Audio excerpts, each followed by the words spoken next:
It started with a whisper, not a crash.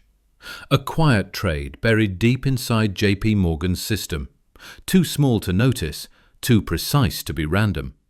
Within hours, silver prices exploded. Within days, the same traders cheering "to the moon" began vanishing from the winners list. And somewhere behind it all, the same institution fined nearly $1 billion for manipulating precious metals was moving again. No headlines, no alarms, just quiet precision. So here's the question you weren't supposed to ask. What if the silver rally everyone's celebrating right now is the setup point for a crash already in motion?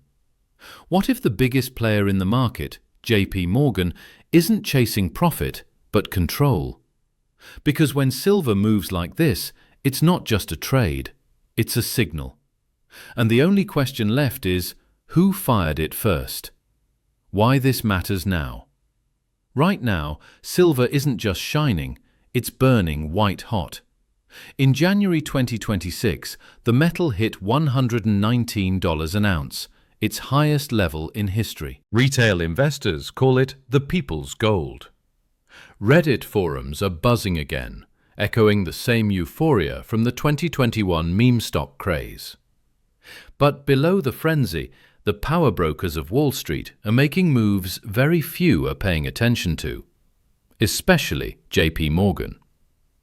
Because while the crowd celebrates a new age of precious metals, JPMorgan seems to be doing something no one expects, preparing for the crash before it happens.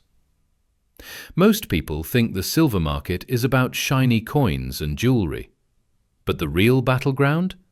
It's the futures market, where paper promises outweigh physical metal by more than 100 to 1. Every day, traders buy and sell contracts worth billions, contracts representing silver that may never exist in physical form. And who sits at the heart of that paper market? JPMorgan Chase. For more than a decade, the bank has been the largest player on the COMEX exchange, acting as market maker, custodian, and sometimes speculative trader. They control the vaults, they clear the trades, they manage the risk. In short, they are the silver market. That kind of control doesn't just happen, it's built.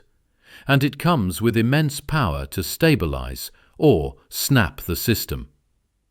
To understand what's happening now, you need to go back 15 years to 2011.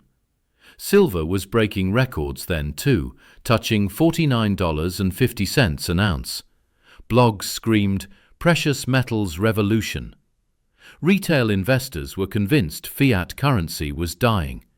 And behind the curtain, JPMorgan's silver desk was quietly expanding short positions, bets that silver prices would fall. When the market finally cracked, billions were lost overnight. Investigators later accused JPMorgan traders of spoofing, placing fake orders to trick the market. The Department of Justice fined the bank $920 million in 2020. But here's the thing. No trader at that scale loses control accidentally. They learn, they adapt, they evolve. And by 2026, JPMorgan wasn't just defending positions, it was orchestrating liquidity flows across the entire commodity chain. Let's talk about why the timing is perfect. Global silver demand is exploding. Solar energy alone will consume more than 120 million ounces this year. Electric vehicles need even more. Meanwhile, mining output has lagged for years, creating a deep supply deficit. China made it worse by reclassifying silver as a strategic resource, restricting exports and tightening global liquidity. The world suddenly woke up and realized silver wasn't just jewelry, it was infrastructure. So prices surged, investors flooded in, and quietly, the biggest players began setting traps inside that surge. JPMorgan doesn't have to dump silver to make it fall. They just have to control liquidity. Picture this. The bank tightens the margin requirements for trading silver futures. Dealers who rely on borrowed capital suddenly face massive margin calls. To cover them, they start selling.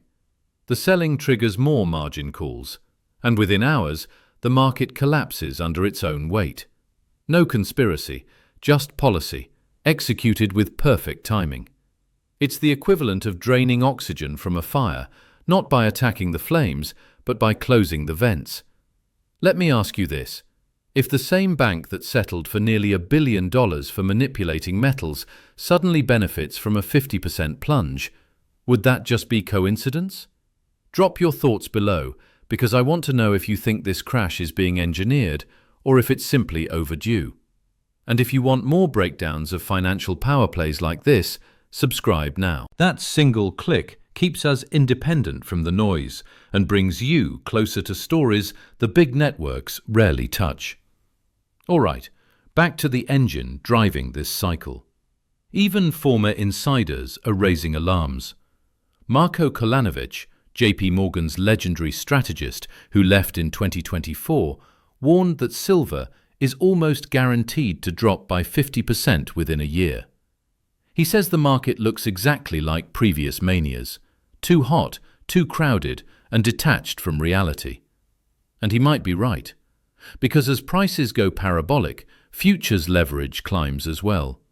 The entire market starts balancing on debt, bets on top of bets. All it takes is one liquidity shock to tear it apart. Ironically, the same institutions warning about the bubble are the ones designing the mechanism that will burst it. Here's the math that should make you pause. For every ounce of actual silver mined each year, about 850 million ounces, global traders move nearly 30 billion ounces worth of futures. That's 35 times more paper than metal, which means a small shake in derivatives could implode confidence faster than any supply change. If JPMorgan expects this, they can profit on both sides, short the futures market while holding long-term physical contracts that regain value after the crash. It's not illegal, it's just elegant. And that elegance is why retail rarely wins these wars. Here's the paradox. JPMorgan doesn't want total collapse. They need the silver market functional. So instead of detonating it, they fine-tune panic. A controlled demolition. Just enough fear to trigger a reset. Just enough volatility to drain out retail zeal. And once the dust settles, they accumulate again, cheap.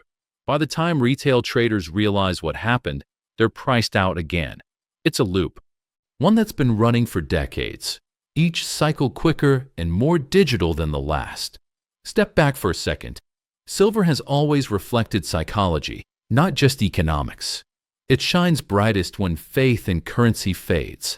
That's why inflation scares, de-dollarization talk, or financial panic always make it surge. But here's the uncomfortable truth. Every system needs a release valve, and silver has become one of them. When money loses trust, people run to silver. When power wants to restore stability, it lets silver crash. JPMorgan isn't necessarily the villain in this story. It's the conductor keeping chaos on tempo. They don't destroy markets, they manage them. Or at least, they try. So, when the next drop hits, and it will, remember what you heard here first. The silver crash won't come from panic alone. It'll come from design. Because sometimes the loudest moves on Wall Street aren't the ones you can see. They're the ones you feel after it's already too late. The question isn't whether silver will crash. It's when JPMorgan decides it should. And when that moment comes, don't ask if it's manipulation. Ask what the collapse is meant to protect.